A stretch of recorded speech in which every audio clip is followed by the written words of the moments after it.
oyuncuları. 8. nomerde emin aldığınızlarda çoğun toğumen ötüp bırakat. 8. nomerde Anilin, Bişanlı Ayıptıqı, Sayapkeri özü, Tahir Çavat, Isıqata rayonu, Kengulun ayılı. Buға чейин çabılıp bayga alıp жүрген құнан. Саламатсыздарбы, да бир жолу мекендештер, ат оюндарынын күйөрмандары. Ошентип НТ Спорт каналы кайрадан назарыңыздарды Борбор каласында жайгашкан Ак Кула ат майданына бурмакчы. Мына ат оюндары башталуу алдында турат. Буга чейин Көкбөрү боюнча 3-чү орун үчүн болгон беттеш жыйынтыкталды. Ошентип биз ал беттеште Ак Жол командасы 3-чү орунду алганына ээ болдук. Азыр болсо эми Кунан чабыш башталуу алдында турат. Ошол Бишкек шаарынын 141 жылдыгына арналган Бишкек шаарынын мэринин кубогу үчүн болгон ошол иш чарада азыр Кунан чабыш. Булар 4 айлампага чуркашат. 8800 метр аралык. Жалпысынан катышуучулардын саны 22, мына 22 кунанды. 22 кунандын биз демек талантын сынап көрөбүз. Кызматыңыздарда болсо мен Эркин Абдуллаев, жана ошондой эле НТ Спорт каналынын съемкалык тобу. Азыр болсо старт башталуу алдында турат. Негизинен бүгүнкү күнгө ушул ат чабыштын 3 түрү боюнча мелдеш өтөт. Кунан чабыш мына 8800 метрге, азыр ал орун алат. Мындан соң жорго салыш 6600 метр аралыкка, ошондой эле Аламан байге ал 17600 метр аралыкка. Аламан байге бул кадимкидей эле мына чоң ат чабыш. Бул жерде эми мына ушул Кунан чабышта 8800 метр бул ат майданды 4 ирет айланып өтүү болуп эсептелет. Биз акырындап демек аргымактарды, кунандарды тааныштырып баштайлы. 1-чи номерде Гүлбахар 2 жашар ал Максат Чойбековдун кунаны, өзү машыктыруучу, өзү саяпкери тагыраагы. Ал эми Султан аны чаап бүгүнкү мелдеште албетте мара сызыгына чейин алып келмекчи. Буга чейин 2 ирет ал мелдешке катышкан, жана 2 ирет коло байгенин ээси болгон Токтогулдан келген кунан. Мына 22 баш кунан ошентип 8800 метр аралыкка жөнөдү. Элдин алдынан кунандардын дүбүртү угулуп ушул жерден жүрүштү баштады. Азырынча эң артында мына ушул биз тааныштырган Гүлбахар бара жатат, 1-чи номердеги. Биз болсо эми ушул 4 ирет айланып өткөнчө, мара сызыгына келгенче акырын биз болсо оюнчуларды тааныштырып өтө берели. 2-чи номерде Периштенин ээси Батыр Сагынов, саяпкери Али Каракетов, ал эми Бейшембек чаап бара жатат. Исыгата районунун Ивановка айылынан келген. 3-чү номерде Замана, Альзаман жана Хаман аттуу күлүктөрдүн тукуму Жусуп Турапов ээси, ал эми Талгат Каржагулов саяпкери Рамазан чаап бара жатат. Сокулук районунун Жал айылынан келген. 4-чү номерде Белек келе жатат. Айырбаш жана Таңсулуунун тукуму. Бул Бактыбек Насыралиевдин кунаны, өзү саяпкер жана Азамат чаап бара жатат. Бул Кочкор районунан келген кунан. Назерке бул Бакыт Курманбековдуку.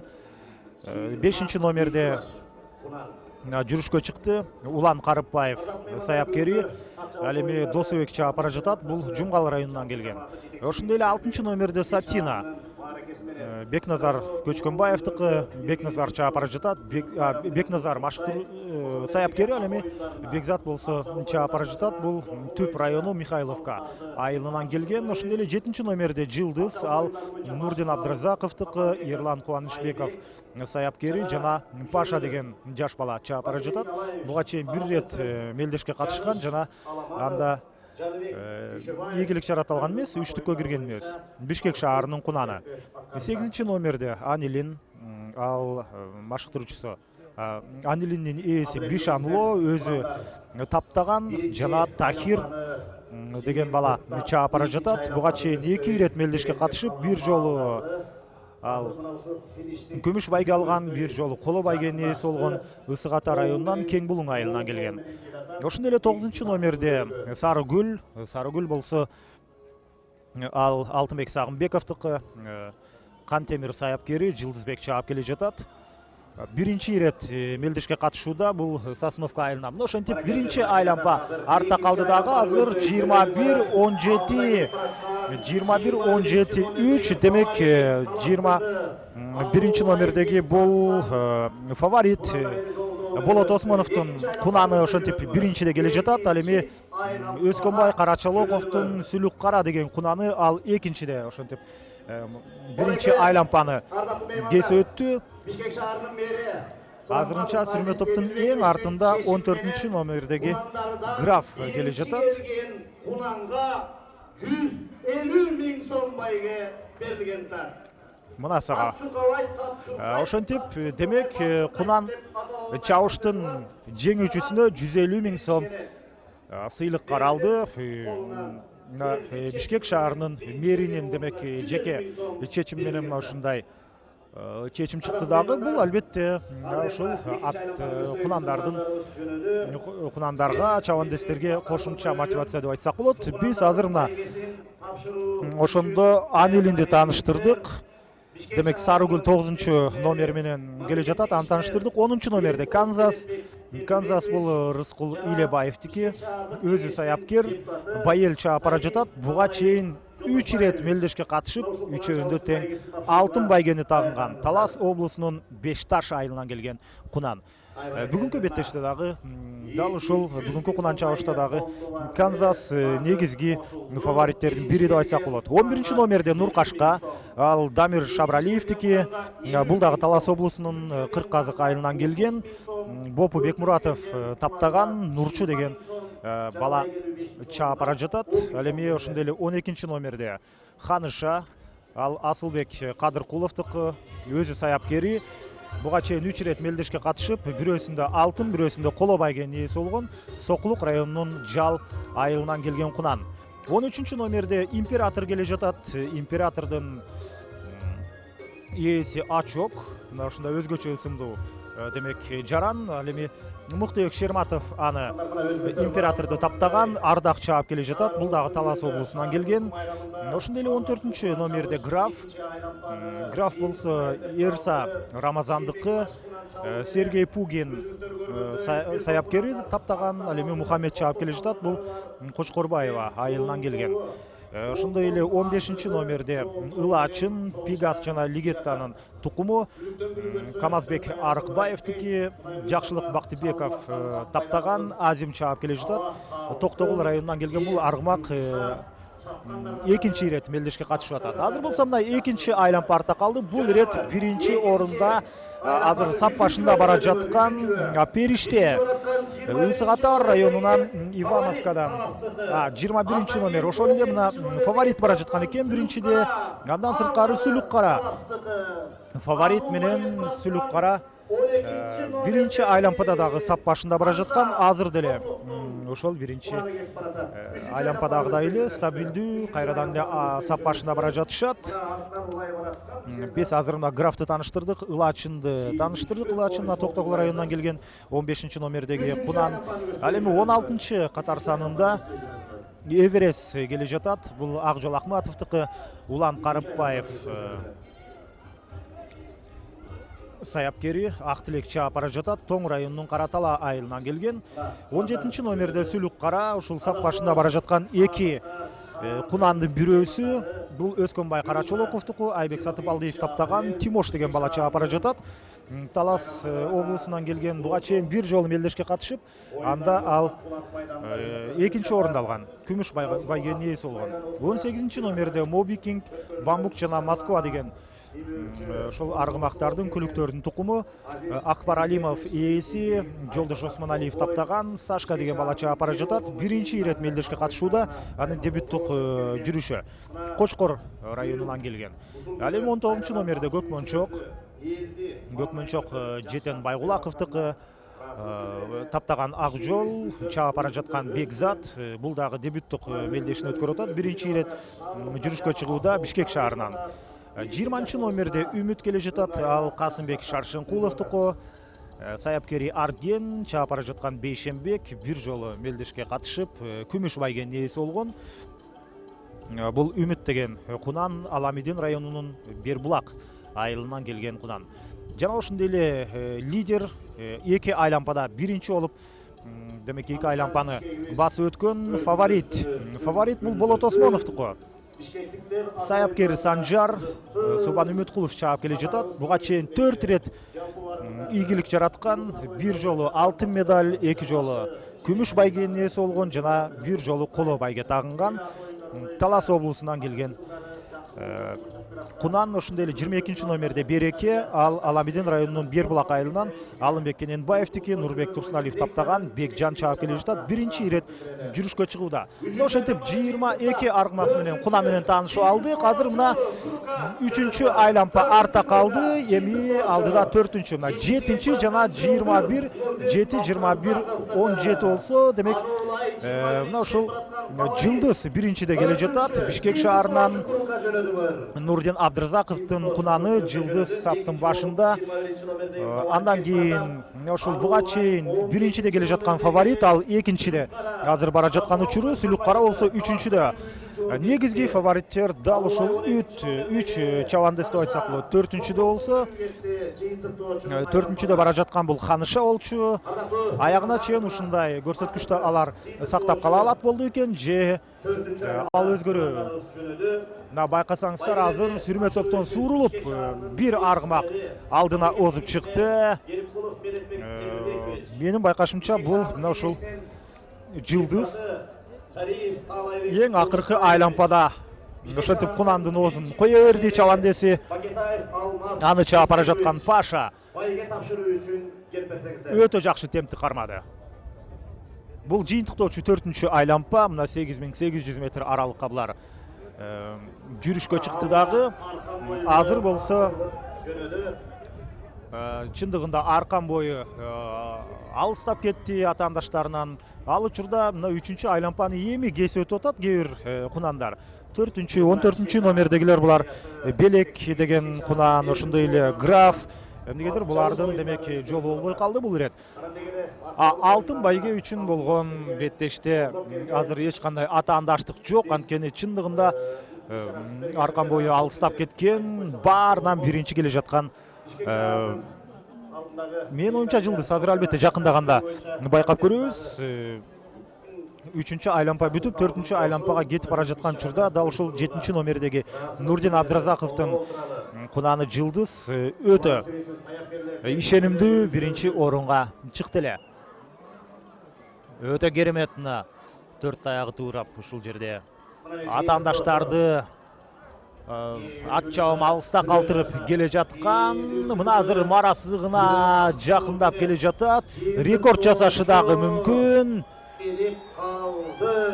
Эң акыркы метрлер калды. Дал ошондой мына ошентип жылдыз Бишкек шаарынын кунаны Нурдин Абдырзаковдуку. Ерлан Кубанычбеков саяпкер болгон, таптаган, өтө жакшы таптаган экен Ерлан Кубанычбеков. Паша чаап келди дагы биринчи орунду ошентип алды. Символикалуу көрүнүш, чындыгында Бишкектин аракесинде биринчини Бишкектин кунаны. Экинчи орунда Сатина, үчүнчү болсо 12-чи номер менен Ханыша болуш керек бул. Дал ошондой Ханыша. Ханыша демек үчүнчүнү алды. 4-20 же 11 20 менен 11 демек 4-чү орун 20-чы номердеги бул Үмүт, ал эми 11-чи номердеги Нуркашка ал 5-чи орунга жайгашты. Мына ушундай демек жыйынтыктоочу бөлүктө, жыйынтыктоочу айлампада жанагы чабандестердин, кунандардын орду алмашты деп айтсак болот. Эки айлампа, 3-чү айлампада деле ушул сап башында бара жаткан фаворит, ошондой эле Сүлүк кара алар жыйынтыгында байгелүү орундарга илинбей калды. 5-чи орундан баштап демек айталы, мына Нуркашка 5, Сатина жок, Үмүт 4, Сатина 3, ал эми Жоқ, Сатина 2. 6 номерде ооба, кечиресиздер. Сатина бул Түп районунун Михайловка айылынан келген, ал 2 болуп келди. Ал эми Ханыша 3, Сокулук районунун Жал айылынан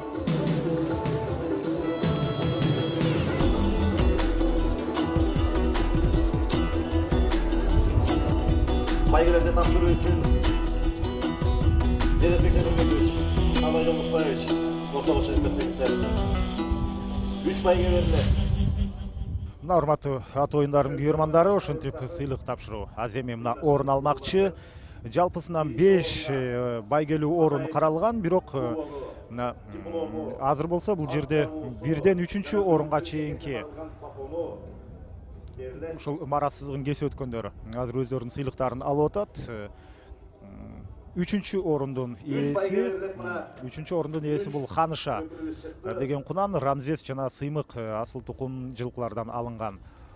Ошол Ханыша Асылбек Кадыркуловдун кунаны Сокулук районунан келген Жал. Сокулук районунун Жал айылынан келген. Мына азыр кызыл футболка чаңбала, аны чаап келген Чавандес, ошентип коло байгенин ээси ошол эле учурда ал 30 000 сом акчалай сыйлыкка ээ болду. Ал эми 2 орундун ээси мына Сатина, Түп районунун Михайловка айылынан келген Бекназар Көчкөнбаевдин Сатина деген кунаны, ал Ал болсо мына 50 000 акчалай сыйлык жана күмүш байгенин ээси ошондой эле атайын медаль, дипломдор менен сыйланып атат. Мына ошо чеңгесине атайын папону. Мына Сатина сиздердин назарыңыздарда. Бишкек шаар кеңешинин депутаты Сариев Таалайбек Жолдошбаевич тапшырууда. Байге кут болсун. Ошентип Сатина албетте бир аз эмес, бир толе кечирээк келди. Жылдыз деген кунанга караганда Жылдыз болсо мына 150 000 сом акчалай сыйлык. Ошондой эле бул Бишкек шаарынын аргымагы буга чейин бир ирет мелдешке катышып ийгилик жараткан эмес эле. Нурдин Абдыразаковдун Жылдыз аттуу кунаны ошентип Бишкек шаарынын кубогунун ээси болду кунан чабышта. Кол чабуулар менен колдоп коелу. Мына күйөрмандардын кол чабуусу. Суракматов Азиз Эмилбековичтин кубогу. Жылдыз бул 8800 метр аралыкты 10 минута 46 секундада басып өттү. Өтө жакшы убакыт деп айтсак болот. Анткени ушул 2 орунду алган Сатинага караганда бир нече секунда эрте келди.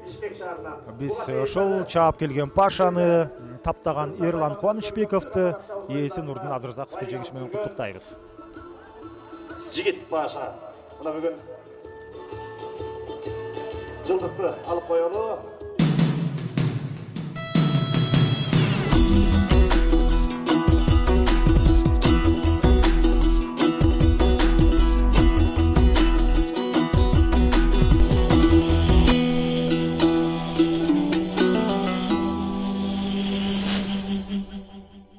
Мердин кубогуна арналган жорго салышка Казакстандан дагы жорголор келип отурат. 5 номердеги зурна. Мына ошентип кунан чабыш артта калды дагы. Эми жорго салышка келип жеттик.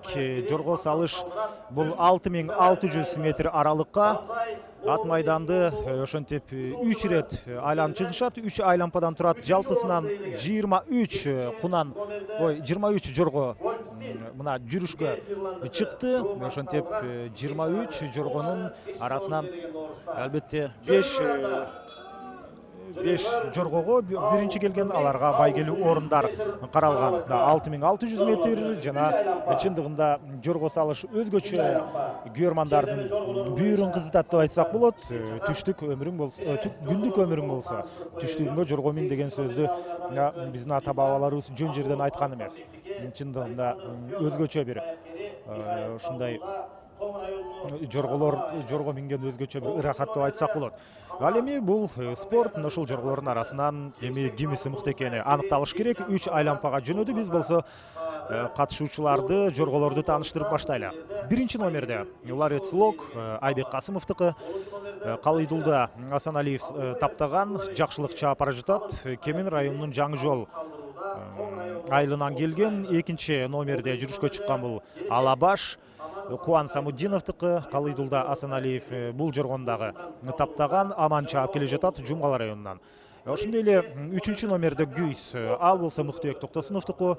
Өзү саяпкер, өзү чаап бара жатат. Буга чейин 3 ирет мелдешке катышып, байгелүү орунга ээ болгон жок. Мына Ысык көлдүн Бактуу Долоноту айылынан Гүйс чындыгында Нооруз майрамында катышты, бирок байгелүү орунга илине алган жок. Буга чейин Вулкан менен чыгып жүргөн ошол Мыктыбек Токтосунов Гүйс менен чыгып ийгилик жарата алган жок эле. 4-чү номерде Вернисаж, ал Али Каркетовдуку. Өзү саяпкер, Данияр чаап бара жатат, Ивановка айылынан келген. Ал 5-чи номерде Зурна, ал Эрик Сексенбаевдуку, Эрмек Кайырбек уулу таптаган. Елдос чаап бара жатат, Казакстандын Курчум аймагынан келди. 6-чы номерде Банзай, Муслим Арбаевдики, Максат Арбаев саяпкери, Максат чаап бара жатат. Буга чейин 23 ирет мелдешке катышып, 13 жолу алтын, 5 жолу күмүш жана 4 жолу коло байгенин ээси болгон. Түп районунун Николаевка айылынан келген Банзай. Албетте бүгүнкү мелдеште дагы негизги фавориттердин бири деп айтсак болот. Ушул Банзайды ал эми 7-чи номерде Гольфсин, ал Мирлан Жукеевдики, Жомарт саяпкери, өзү чаап бара жатат Бишкек шаарынан. 8-чи номерде Лифан. Лифан болсо бул Тоң районунун Каратала айылынан келген. Арыстанбек Акуновдуку, Александр Федоров аны таптаган, жана Михаил деген чабандес азыр чаап бара жатат. 5 ирет байгелүү орунга, 5 ирет мелдешке катышып, 2 жолу күмүш, 2 жолу коло байгени тагынган. 9-чу болуп жүрүшкө чыккан бул Каулан Асанбек ата жылкы заводунан Жеңишбек Батыркулов таптаган. Бекжан чаап келе жатат, 4 мелдешке катышып, ошондо 3 алтын, 1 күмүш байгени алган. Чолпон атадан келген Каулан. 10-чу номерде Зафира, бул Абдылдабек Акумуевдики, Калыс деген мырза таптаган. Калыс өзү чаап бара жатат мына Тоң районунан Оттук айылынан. Буга чейин 16 мелдешке катышып, 5 азыр мына бул жерде алгач биз биринчи айлампада сап башында бара жаткандарды айталы. Гүйс демек биринчиде бара жатат. Ошондой эле анын жанындагы биринчи кетип бараткан 5-чи жок, биринчиде Гүйс болчу. 3-чү номердеги бул Мыктыбек Токтосунов. Жана ошондой эле Зурна. Зурна бул Казакстандан келген, Курчумдан келген. Гүйс, Зурна ушул эки жорго сап башында бара жаткан эле. Биз мына Зафираны тааныштырып атканбыз. Зафира 10-чу номердеги ушул Тоң районунан келген Оттук айылынын жоргосу. Бул Абдылдабек Акумуевдики дагы буга чейин 16 ирет байгелүү орунга ээ болгон. 5 алтын, 3 күмүш жана 6 коло байгени тагынган. Мына ошентип чабандестердин, жорголордун 23-үнүн 10-ун тааныштырдык. Азыр болсо мына 11-чи номерде жүрүшкө чыккан бул Жалал Абадтан келген Келечек деген жорго. Абдукайым Амановдуку, Александр Федоров мунун саяпкери, Нурсултан чаап бара жатат. 2 ирет күмүш, 2 ирет коло байге алган буга чейин. 12-чи номерде Чакрам Лок, Владимир Алийниковдуку, Мыктыбек Шерматов таптаган. Жашар деген бала чаап бара жатат. Биринчи ирет мелдешке катышууда, Беловск айылынан келген. 13-чү номерде Панчер, ал Плиний жана Пенсильвания асыл тукум жылкыларынан алынган жорго. Аман Кучукеев, бул Кучукеев кудай менин оюмча. Аман Кучукеев ал Панчердин ээси. Керимбек Асангазиев саяпкери, Максат чаап бара жатат. Тоң районунан келген. Ушул эле Тоң районунан келген дагы бир аргымак, дагы бир жорго кечиресиздер. Бул мына 14-чү номердеги Путин. Аты өзгөчө коюлган. Мына Путин деп Элдияр жылкы заводунан Алтынбек Каныбек уулу таптаган. Алтынбек чаап бара жатат. Ошондой эле 15-чи номерде атактуу Ганг. Ганг болсо мына Алымбек Жунусовдуку, Бишкек шаарынын Бишкек шаарынын жоргосу Керим Өмүралиев таптаган адыш чаап бара жатат.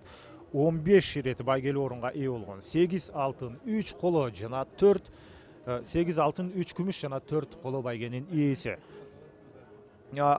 Андан сырткары, андан кийин болсо мына Сүлүк кара 16 номерде бул Аксы районунан келген жорго Марат Мамадалиевдики. Чубак Жайлообеков таптаган, өзү чаап бара жатат. 10 ирет ийгиликтүү 10 ирет мелдешке катышып, 1 жолу алтын, 4 жолу күмүш жана 2 жолу коло байге алган. Ушул Аксы районунан келген дагы бир жорго бар. Ал Арча Тору 17 номерде Самат Мамадалиевдики. Чубак Жайлообеков таптаган, Абаскан чаап бара жатат. 5 ирет мелдешке катышып, 1 күмүш, 2 коло байгенин ээси болгон. Мына азыр болсо экинчи айланпа артта калып бара жатат. Биринчиде 16, 9 жана 15. 16, 9 жана 15 болсо, демек бул Сүлүк кара биринчиде бара жаткан экен. Ошол Аксыдан келген жорго Ганг болсо 3-чүдө келе жатат. Бишкек Аксы районунун жоргосу биринчи келип баратат. Ануллай 9 номердеги жана ошондой эле Ганг. 3-чү болуп 15 номердеги Ганг. Алымбек Журубов. Ганг, Сүлүк кара жана дагы бир жорго. Ошол үчөөсү сап башында бара жаткан. Азыр жыйынтыктоочу, албетте жыйынтыктоочу айланпа башталды. Биз баарын тааныштырып өтө элекпиз. Мына Сүлүк караны, Гангты тааныштырдык, Сүлүк караны тааныштырдык. Аксыдан Арча Тору мында тааныштырдык 17 номер. 18 номерде Пинзет, бул мүмкүн Аймановдуку, Мукун Аймановдуку. Тойчубек Мукунов таптаган, өзү саяпкер. 2 ирет алтын, 2 ирет күмүш байге тагынган. Кошкор районунан келген 19 номерде Патриот, ал Азат Абдыгуловдуку. Калыс болсо жок, бул 54 жылкы заводунан Азат Абдыгулов, бул саяпкери. Калыс чаап бара жатат. Биринчи ирет чабуулуда Чолпон Атадан келген. 20 номерде Асур Турсунбек Адамалиевдики. Канюк Адамалиев таптаган, Дастан чаап бара жатат. 3 алтын, 2 ирет күмүш алган. Буга чейин Бостериден келген жорго. 21 номерде Нейтрон, ал Мырзабек Үркүнбаевдики. Бекжан Бурушов таптаган, Бекжан чаап бара жатат. Нарын облусунан келген. Биринчи ирет чабылып атат. Ошондой эле Поэма Лок 22 номерде, ал Самак Усупжановдуку. Өзү саяпкер, Жаныбек чаап бара жатат. 1 жолу алтын, 1 жолу күмүш, 3 жолу коло байге алган. Түп районунун Михайловка айылынан келген. 23 номерде Жаңырык Адилет Бейшибаевдуку. Костя таптаган, Костя чаап бара жатат. Жети өгүздүн Кызыл Суу айылынан келген жорго. Мына ошентип бардык 23 жоргону тааныштырып алдык. Азыр жыйынтыктоочу айланпа дагы соңуна жакындап бара жатат. Саналуу көз ирмемдерден кийин биз жеңүүчүлөрдү аныктайбыз. Биринчи орунга 250 миң сом, экинчи орунга 100 миң сом, үчүнчү орунга 60 миң, төртүнчү орунга 40 миң жана бешинчи орунга 20 миң сом. Албетте бул Кыргызстандын жорголору бир эле Кыргызстанда эмес, ошол кошуна өлкөлөрдө дагы байгелүү орундарга ээ болуп келет. Ошондой эле чындыгында буга чейин атактуу Вулканды чаап жүргөн Мыктыбек Токтосунов азыр Күйүс деген башка жорго менен чыгып атат дагы. Азырынча ал ийгилик жаратары ишенимдүү эмес, себеби ал акырындап келечек үчүн каралып атат десек болот. Жана ошондой эле Ганг, мына Сүлүк каралар сап башында келе жаткан эле, жана марасыздыгын биринчи болуп Каулан кесип өттү. Мына сага Каулан экинчи болуп, демек 15 номердеги Ганг, андан кийин жок, демек биз азырынча ким биринчи келди, ким экинчи келди деп айтпай турушубуз керек. Себеби калыстар баары байкап турат дагы. Мындай жыйынтыктоочу чечим чыгарат. Эмне үчүн калыстардын чечими өтө маанилүү бул жорго салышта, анткени жоргосу жанып кетиши ыктымал. Албетте элдин көзүнө мына күйөрмандар жактан өткөндө кадимкидей жоргодой өтүп, алыстап аркы ушул аянтты айланып келе жаткан учурда алар жоргосунан жанып чуркап кетиши ыктымал. ушул ар бир бурчка калыстар коюлган, алар баарын байкап турат. Кайсыл бир жорго ушул жоргосунан жанып кетип, чуркап кетсе, албетте аларды эсепке алып турат дагы. Ошондуктан сөзсүз түрдө эле бул жоргодо марассыздыгын биринчи ким көрсөтсө, ал биринчи келди деп эсептелбейт. Биз калыстардын чечимин күтөлү. Байрамыңыздар менен ардактуу калыстар. Мына ошентип, демек калыстар тобунун чечими менен мына сыйлык тапшыруу аземинде 1-2-3 орунду алгандар аныкталды дагы. 3-орун Панчер. Мына азыр атайын диплом, медаль менен жана ошондой эле 60 000 сом акчалай сыйлык менен сыйланып аткан. Бул мына Тоң районунан келген Аман Кучукеевдин Панчер деген жоргосу болду. Ал эми экинчи болуп марассыздыгын кесип өткөн бул Айтылуу Ганг. Буга чейин мына 8 ирет алтын байге, 3 ирет күмүш алган болсо, бул ирет дагы күмүш байгенин ээси болду. Ганг бул Бишкек шаарынын жоргосу. Алымбек Жунусовдуку, Керим Өмүралиев таптаган атактуу саяпкерлердин бири. Адыш чаап келгенде. Жана ошондой эле алтын байгенин ээси. Мына буга чейин жакында эле 2019-жылдагы Норус турниринде, Норус жорго салышында ошондой экинчи орунду алган Кабылан, Чолпон атадан келген. Бул Кабылан бул ирет биринчи болуп марассыздыгын кесип өттү. Мына Жеңишбек Батыркулов таптаган, Асанбек Атажылкы заводунан Бекжан чаап келди. Мына 9 минута 43 секундада Кабылан ошентип ал 3 айлампаны артта калтырды 6600 метрде. Буга чейин бир катар ат чабыш оюндарында баш байгени ээлеп жүргөн Жабылды жолунан 4 жолу Экинчи орунга ошентип 100 000 сом болсо, алтын байгенин ээси Кабылан 250 000 сом менен 250 000 сом ошентип акчалай сыйлык кыйгарылды. Ошентип Жеңиш Батыркуловдун колуна Иса Өмүркулов кубокту тапшырды. Азыр болсо эми эстеликке эсте кала турган сүрөт ушул жерде.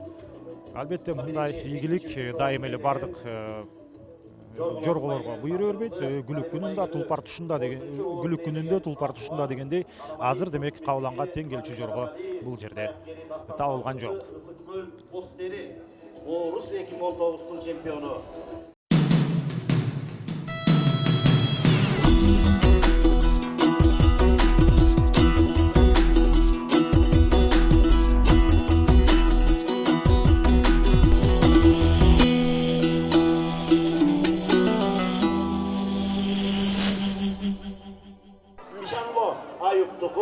Саяпкер өзү Тахир Чават, Ысык Ата району, Кеңбулук району. Мына урматтуу ат сүйүүчүлөрү, ошентип ат чабыш оюндарынын эң көрмандар күткөн бөлүгү келди. Бул албетте чоң ат чабыш, же болбосо эл оозунда Аламан байге деп дагы айтылып жүрөт. Бул чоң ат чабыш мына 17600 метр аралыкка 8 айлампадан турган.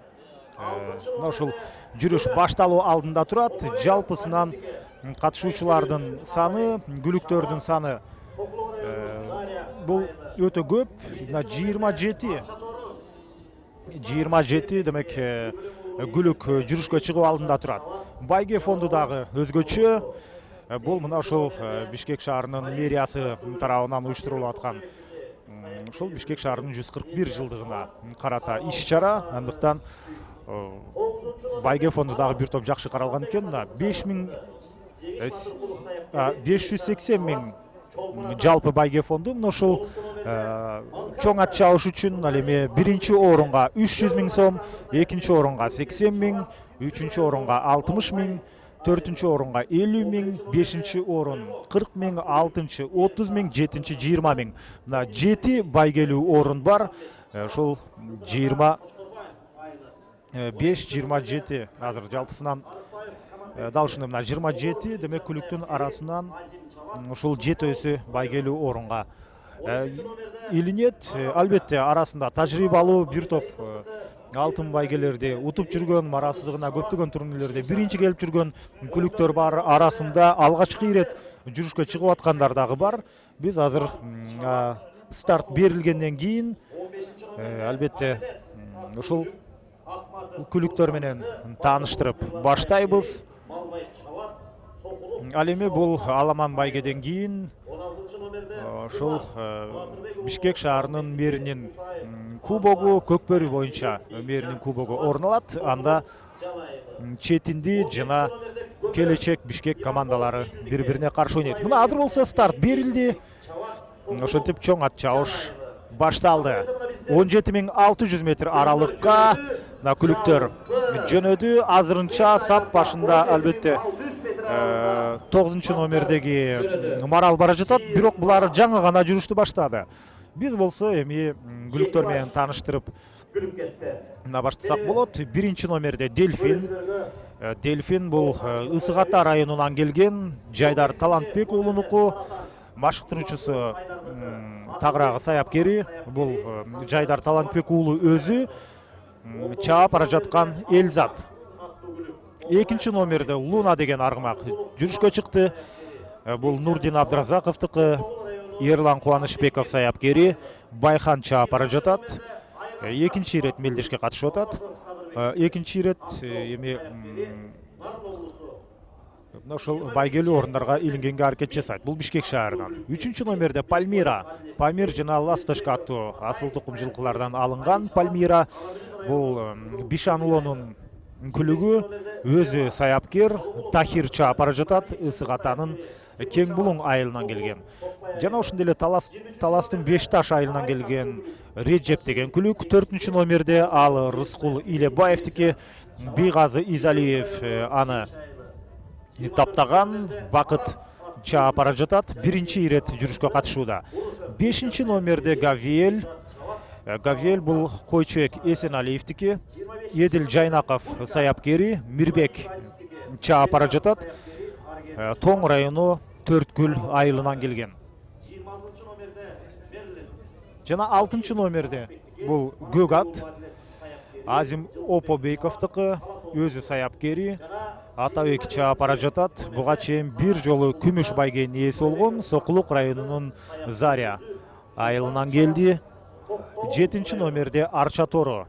Зурлик жана Карча асыл тукум жылкылардан алынган. Керимбек Мухтаровдуку.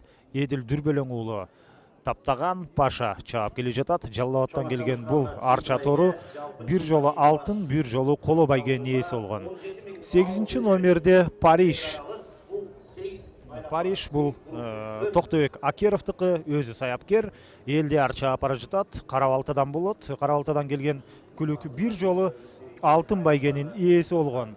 Ал учурда биринчи айлампаны жыйынтыктоо алдында турабыз. Азырынча албетте биринчи айлампа соңуна чыгып элек, ошентсе дагы мына бизге жакындап күлүктөр келе баштады. Сап башында келе жаткан 3 күлүктү азыр байкап калганга аракет кылалы. 9-чу, ошондой эле 17 жана 18.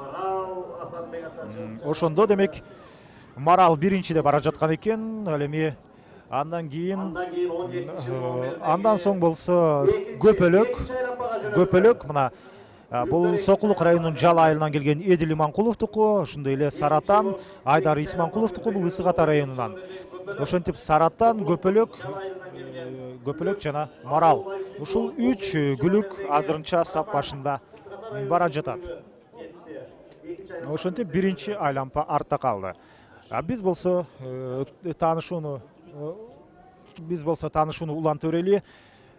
9 номерде Марал Асанбек Ата жылкы заводунан Жеңиш Батыркуловдуку. Чолпон Атадан келген Элшат чаап бара жатат. Биринчи ирет жүрүшкө чыкты. 10 номер менен келе жаткан бул Манхэттен Адылбек Курманалиевдики. Ал Александр Федоровдун коласында тарбияланган, тапталган Рыскелди чаап келе жатат. 3 жолу алтын, 1 жолу коло байгенин ээси болгон. Түп районунун Балбай айылынан келген. 11 номерде Бирилок Гранат жана Босфорка жылкыларынан алынган бул күлүк Эрса Рамазандыкы. Сергей Пугин саяпкери. Мухаммед чаап бара жатат. Кочкорбаев айылынан келген. Биринчи ирет ушул жүрүшкө чыгууда. Ири турнирге биринчи ирет катышып атат. 12 номерде Талисман Камасбек Арыкбаевдыкы, Илимжан Оморов таптаган Азим чаапара жатат. Бул Токтогул районунан келген. Аргымак ал эми 13 номерде Маралка. Турсуналы Мамбетаитовдыкы Керим Өмүралиев таптаган. Атактуу Керим Өмүралиев адыш чаапара жатат. Биринчи ирет жүрүшкө чыгып атат. Бул Бишкек шаарынан. Ошондой эле Таластан келген Жихангер деген гүлүк жел жана сары гүл асыл тукум жылкылардан алынган. Бул Жихангер Шакин Дүйшенбиевдики өзү таптаган жана ошондой эле Субан чаапара жатат. Жана ошондой эле 15 номерде арменец, бул Рустам Акматовдыкы, Мирлан Батыркулов таптаган. Балбай чаапара жатат. Дебюттук жүрүшү арменецтин дагы. Бул Сокулук районунун Шалта айылынан келген. Сокулук районунун Жал айылынан келген Тумар. Азыр болсо мына 3-чү айлампага кайрадан 3-чү айлампага жөнөштү. Экинчини артта калтырып 9 жана 17. Булар буга чейинки жүрүштө эле биринчиде бара жаткан ошол Марал, андан сырткары Көпөлөк. Ошондой эле Көпөлөктүн артында Саратан бара жатат. Саратан бара жатат. Алгачкы үчтүк алмашкан жок, бирок сүрмө топтон сурулуп чыкты. Ошол Көпөлөк менен Марал. Аягына чейин ушундай аралыкты сактап кала алат болду экен. Негизинен чыныгы гүлүктөр аягында чабат деп коет. Эң акыркы айлампада көп суроого биз жооп алабыз. Азыр болсо мына биз ошондо Тумарды жаңы гана тааныштырып баштадык эле. 16 номерде Жал Сокулуктун Жал айылынан келген Тумар, Алымбек Батырбек уулунуку Анвар Мусаев таптаган. Бекжан чаапара жатат. Бир жолу күмүш байгенин ээси болгон. 17 номерде Көпөлөк, мына сап башында бара жаткан Көпөлөк. Бул Едил Иманкуловдуку. Бейшенбек чаапара жатат. Кудайберген таптаган. Бул дагы Сокулук районунун Жал айылынан. Бир жолу алтын, эки жолу күмүш байгенин ээси болгон. 18 номерде Саратан. Алгачкы эки айлампанын жыйынтыгы боюнча үчтүктө бара жаткан. Бул Аргымак Амиртон жана Жылдыз аттуу асыл тукум жылкылардан алынган Саратан. Айдар Исламкуловдуку, Азамат Акылбеков таптаган. Санжар чаапара жатат. Ысык Ата районунан келген гүлүк.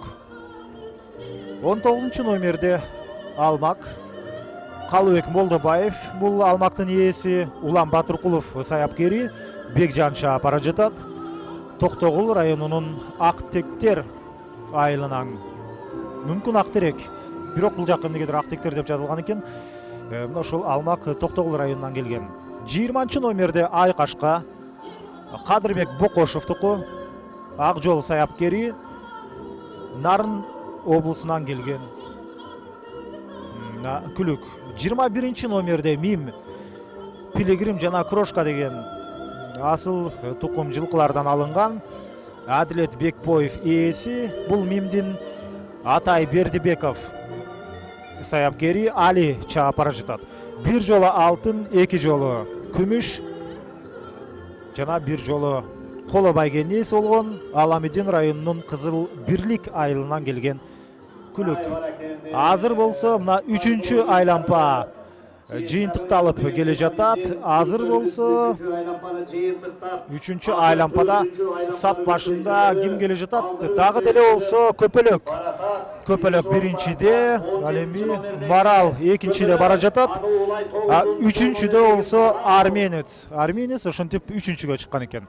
Бирок мына ушул экинчи айлампадан кийинки чоң аралык азыр кайра жокко чыгып кетиптир. 4-чү айлампага күлүктөр сапар алды. Биз болсо Мимди тааныштырдык эле. Эми азыр демек 27 күлүктүн бирөөсү жүрүштөн чыгып калыптыр. Оюндан четтеди, калган 26сы бара жатат. Ошондой эле 22 номерде Стрела. Бул Канат Алыгуловдуку. Чыңгыз Иманалиев саяпкери. Тимур чаапара жатат Стреланы. бир жолу күмүш, 3 жолу коло байгени алган Сокулук районунан келген Токбай. Сокулук районунун Токбай айылынан келген Стрела. 23 номерде фаворит Жеңиш Шаршиев, фавориттин ээси Керим Оолбеков. Саяпкери Эржан чаап бара жатат. Жети өгүздүн Жеңиш айылынан келген 2 ирет алтын байге тагынган ушул фаворит. 24-чү Арап деген аргымак, бул Саргалдай Жаркеевдики. Бекжан Бурушов таптаган Арапты. Ал эми Бекзат чаап бара жатат. Бир жолу алтын байге алган Кара Балтадан келген ушул Арап. 25-чи номерде Бурка. Бул Азиз Уралиевдики. Елмар таптаган Арген чаап бара жатат. Бир жолу күмүш байге алган.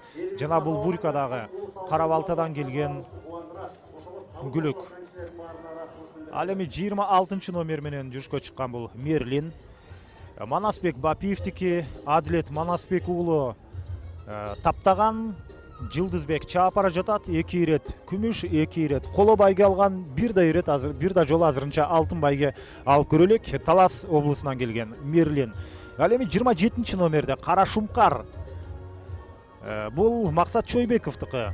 Өзү таптаган, өзү саяпкер. Ал эми Султан чаап бара жатат. 2 алтын, 2 күмүш жана 1 коло байге алган. Карьерасында Кара Шумкар Токтогул районунан келген Гүлүк. Мына ошентип биз сиздер менен 27 Гүлүктү тааныштырып чыктык.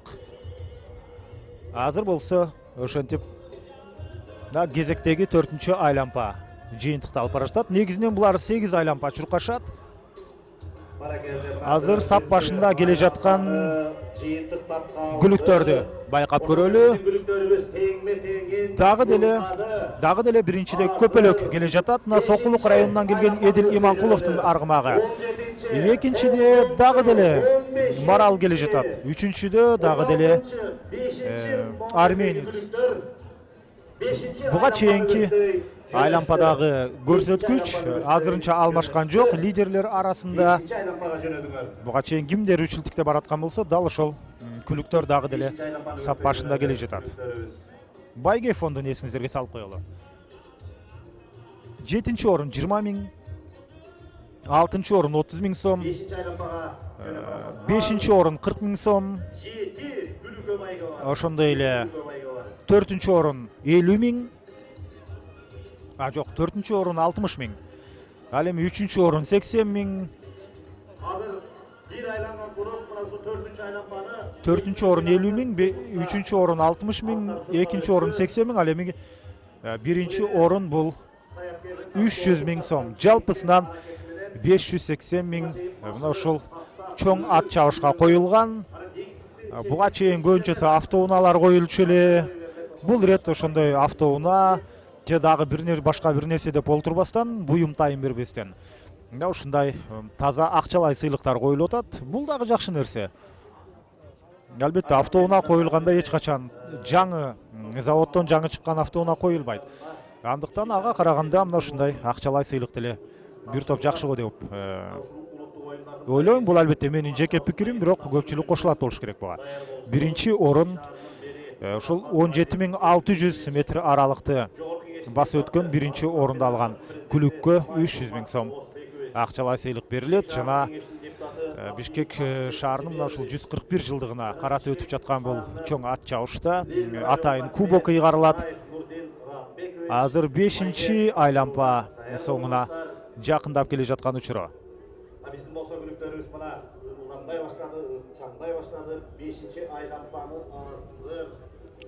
азыр сүрмө топ бир топ азайып кетти. Азыр бул жактан карай турган болсок, мына 27 аргымак жүрүшкө чыккан болсо, азыр ашып кетсе бир 15-тей эле Күлүк калды. Калгандары демек мара сызыгына жетпей калды дагы, калгандары оюндан четтеди. Мара сызыгына бардык эле Күлүктөр жетип келе бербейт. Канчалык мыкты тапталса, албетте ошончолук алар өзүнүн талантын көрсөтө алат. Аба ырайы дагы жакшы. Асман ачык, жамгыр жок, бирок аба деле салкын, ысык эмес. Мен оюмча аттар дал ушундай аба ырайына тапталган. 6-чы айлампага жөнөдү. Биринчиде дагы деле ошол көпөлөк. Андан сырткары канча 14 жана 26, демек Жихангер ошентип сап башына чыкты. Тагыраак үчүлтүккө кирди жана 26 номер менен бул биз сиздерге буга чейин тааныштырып өткөн Мерлин 2 жолу күмүш, 2 жолу коло байге алган, азырынча алтын байге алып элек. Ошондуктан бул Талас облусунан келген Мерлин албетте бүгүн алтын байге үчүн аракет кылып көрөт, өзүнүн бактысын сынап көрөт. Ат чуркабайт, тап чуркабайт, бак чуркайт деген ушундан калган сөз. Албетте бул өтө кеңири тараган, бардык ат күйөрмандар үчүн, ат сүйүүчүлөр үчүн белгилүү сөз деп айтсак болот. Албетте мыкты тапталган аргымак, ал өзүнүн ошол мыкты формасында экенин далилдейт мелдеште.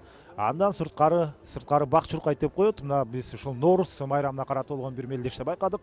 Финишке өтө жакын келген учурда Марага ат жолдон чыгып кетип, ошондо элди аралап кетти дагы, жыйынтыгында ал финишке 3-чү болуп келип калды. Ошондо дагы бир 100 метр элди аралап кетпестен 100 метр дагы түз чуркап койсо, ошондо маразсыздыгына келмек. Канчалык мыкты тапталган ат болбосун, эгерде чындыгында ага ушундай жолдун болушу жетишпей калса, баары бир байгелүү биринчи орун ага берилбей калышы ыктымал. Ушундай ар кандай факторлор бар. Эми биздин ата бабаларыбыз жөн жерден ушинтип ат чуркабайт, тап чуркабайт, бак чуркайт деп жөн жеринен айткан эмес.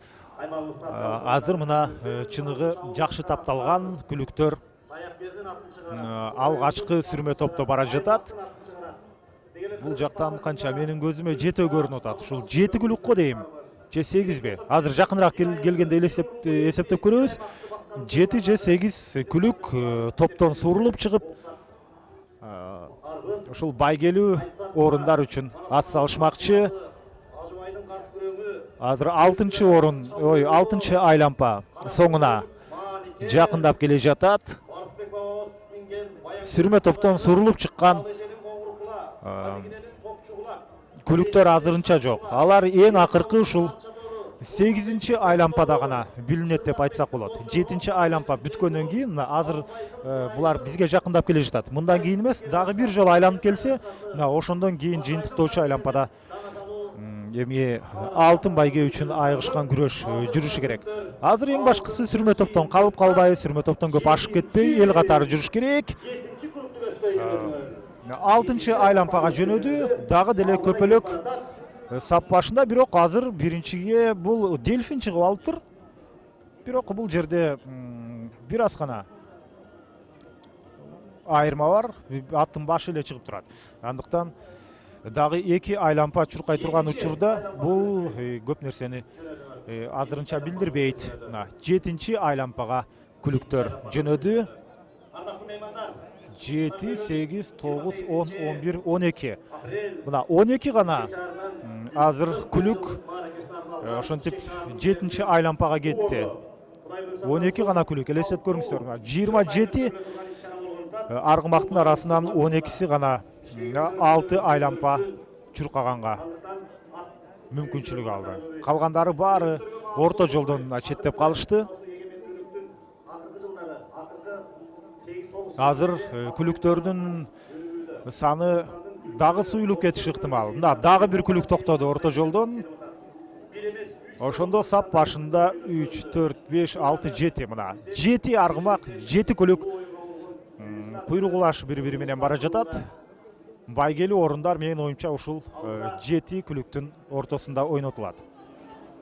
Алдыда дагы бир катар жакшы иш-чаралар өткөрүлөт. Кыргызстандын 7 облусунда ат чабыш оюндары өткөрүлүүдө. Мына ушул бүгүнкү өткөрүлүп аткан иш-чарада ошолорго бир жугуштуу дегендей, ошолорго дагы бир таасир берип, жалпы аймакта өткөрүлсүн.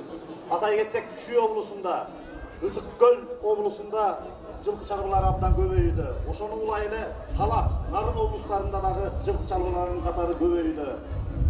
Кудай буйрса, ушул иш улана берсин дейбиз. Колдоочуларга ыраазычылык билдиребиз. Бул багытта Аргымак Федерациясы колунан келген ар тараптуу болгон мүмкүнчүлүгүн жетишинче уюштуруу иштерин аткарып келүүдө. Азыр болсо мына ошентип 8 номердеги Париж бул 7 айлампага эми кетти.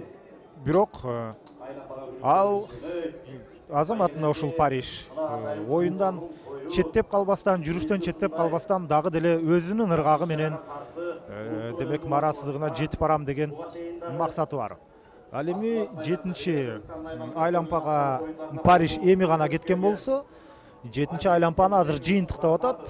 Сап башында келе жаткан күлүктөр.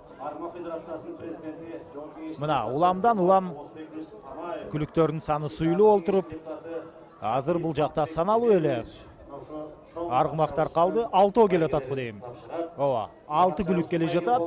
Булар эң акыркы жыйынтыктоочу 8 айлампага азыр сапар алмакчы. Ушул 6 аргымактын баарын азыр байкап эстеп кала алат болдубуз бекен. Так, 1 номер 13, ошондой эле 2, 17, 3 жана 14. 3 жана 14. Мына эми ушул 6 күлүк тууралуу сөз кылалы. Дельфин. Дельфин бул Дельфин Ысык Ата районунан келген күлүк. Жайдар Талантбек уулунуку. Сап башында бара жаткан 1 номердеги күлүк. Ошондой эле 13 номер. Бул Маралка, Бишкек шаарынан Турсуналы Мамбетаевдики. Ошондой эле 2 номердеги Луна. Бул болсо Нурдин Абдыразаковдики. Ал дагы сап башында жатат. 17 номердеги ушул Көпөлөк, Сокулук районунан келген бул Эдил Иманкуловдуку. Ал дагы мына ушул сүрмө топтун башында болчу. Андан сырткары биз 3 жана 14 номердеги күлүктөрдү байкадык эле. 3 номер бул Пальмира, Бишанлонун аргымагы. Пальмира бул Ысык Ата районунун кең булуңунан. Жана 14 номердеги Жихангер. Жихангер бул Шакин Дүйшенбиевдики, Талас облусунан келген. Мына ушул 6 аргымак байгелүү орундар үчүн ат салыша турган болсо, бирок азыр албетте алардын абалы бир топ суюлуп кетти. Жок дегенде 7 күлүк финишке жетип келет болду экен. Анткени 7 күлүккө байге каралган.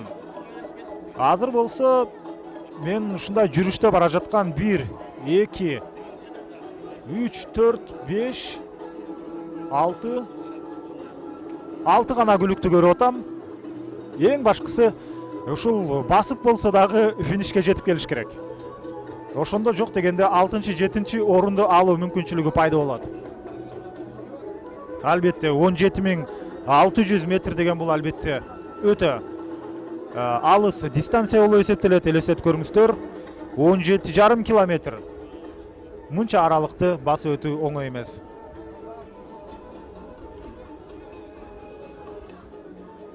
Улуттук музыканын ыргагында ошентип күлүктөр азыр алтын байге үчүн ат салышып келе жатат.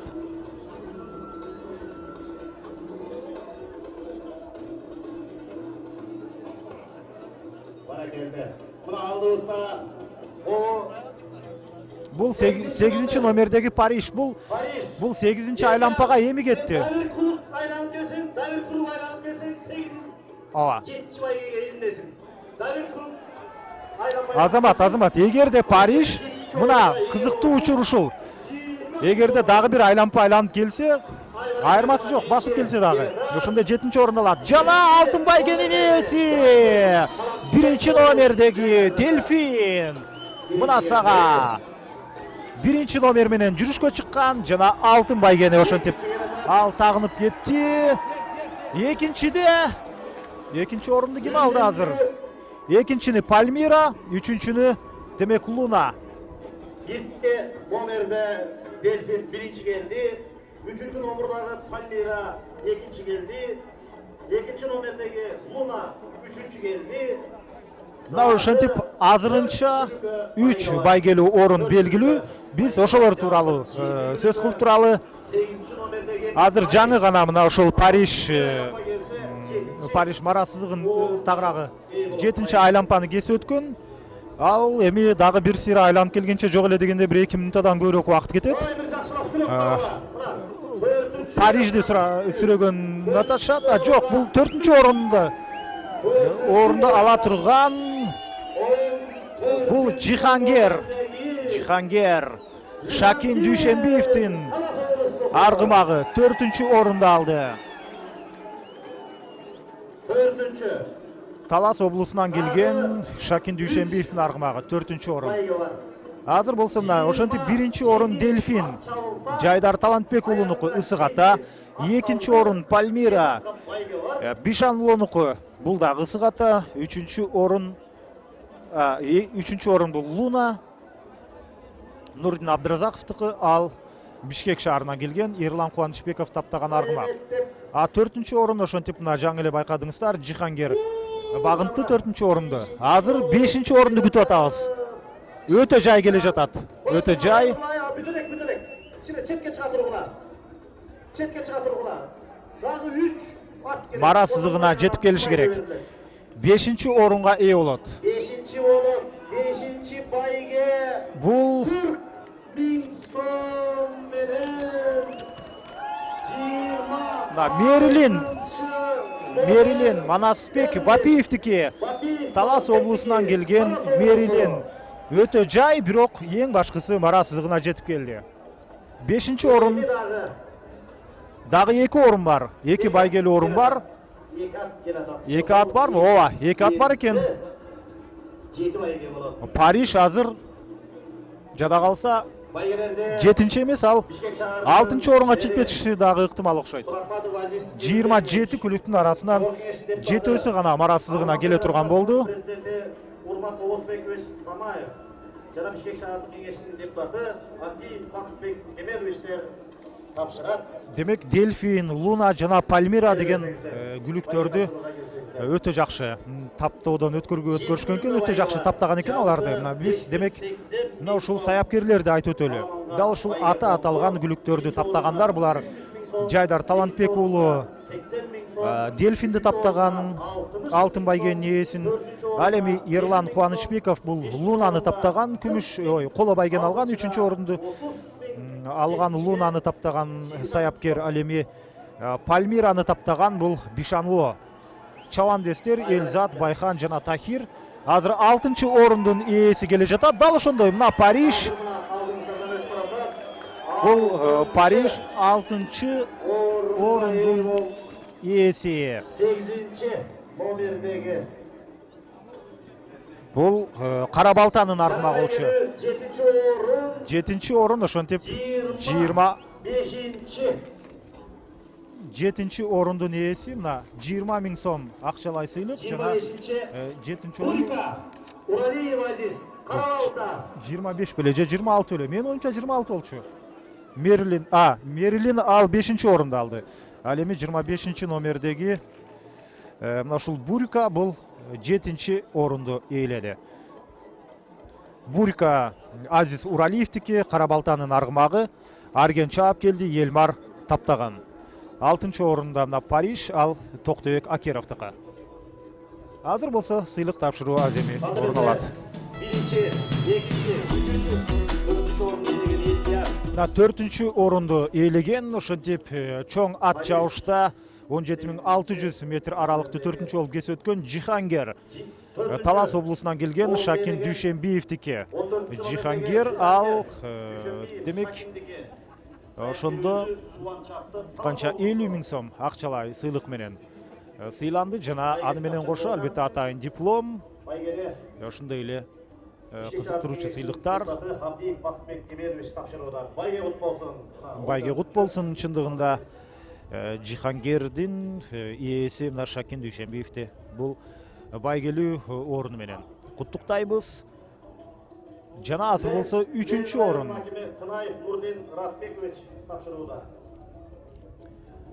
Азыр болсо демек 3-орун. 3-орунду бул Луна алды. Нурдин Абдыразаковдуку, Бишкек шаарынын аргымагы. Бул Ерлан Кубанычбеков таптаган, Байхан чаап келген. Өзүнүн карьерасында Луна алгачкы ирет ушинтип байгелүү орунга айланып атат. Ерлан Кубанычбеков саяпкери Байхан чапты. Бишкек шаары мына атайын диплому, медалы Акчалай сыйлыгы. 3-чү орунду. Жана ошондой эле мына 2-нчи орунду ээлеген бул 3-чү номердеги Пальмира деген аргымак. Азыр бул жерде мына Тахир ошол атайын секичеге чыкты. Себеби ушул Пальмираны Тахир чаап келген. Ысык Ата районунан Кең Булуң айылынан келген. Кең Булуң айылынан келген мына аргымак. Бишанлонун Пальмирасы 80 000 сом акчалай сыйлык жана 2-нчи орун Урмат Самаев мына аргымактын президенти. Ал өз колу менен сыйлыкты тапшырып атат. Мына ушул аргымак федерациясы уюштурууда негизинен мына ушул турнир жок, албетте мэрия тарабынан уюштурулуп атат, бирок алар турнирди өткөрүп атат, бирок ушул жанагы турнирдин өзүнүн жүрүшүн көзөмөлгө алган дал ушул аргымак федерациясы. Азыр болсо мына алтын байгенин ээси 1-нчи орун мына Элзат аттуу жаш чабандес атайын секичеде турат. 300 000 сом акчалай байгеси. Ошол 300 000 сом акчалай сыйлык. Бул Азиз Сурахматов тараптан Бишкек шаарынын мэринин өз колунан ушул кубокту алып атат. Жайдар Талантбек уулунун аргымагы Дельфин 1-нчи келди. Андыктан мына ушул Дельфинди чаап келген Элзат мына өз колуна кубокту кармап турган учуру. Биз болсо бардык байгелүү орундардын ээлерин жеңиши менен куттуктайбыз. Азаматтар, 27 аргымактын ичинен 7-өсү финишке жетип келди. Анын ичинен албетте дал ушул 4-өсү 1-ден 4-чү орунга чейинки орундарды алды. Дагы бир рет орун ээлерин айтып коелу, байгелүү орундарды. Дельфин 1-нчи, Пальмира 2-нчи, Луна 3-чү, Жихангер 4, Париж 6, ал эми Бурка 7. Мына ушундай мыкты 7 аргымак чоң ат чабышты жыйынтыктады.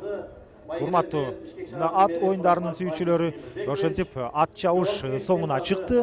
Азыр саналуу көзөрмөндөрдөн кийин, саналуу мүнөттөрдөн кийин көк бөрүнүн финалдык беттеши башталат. Ошол көк бөрүнүн финалынан жолукканча биз сиздер менен коштошуп туралы. Кызматыңыздарда болсо, мен Эркин Абдуллаев болуп атам.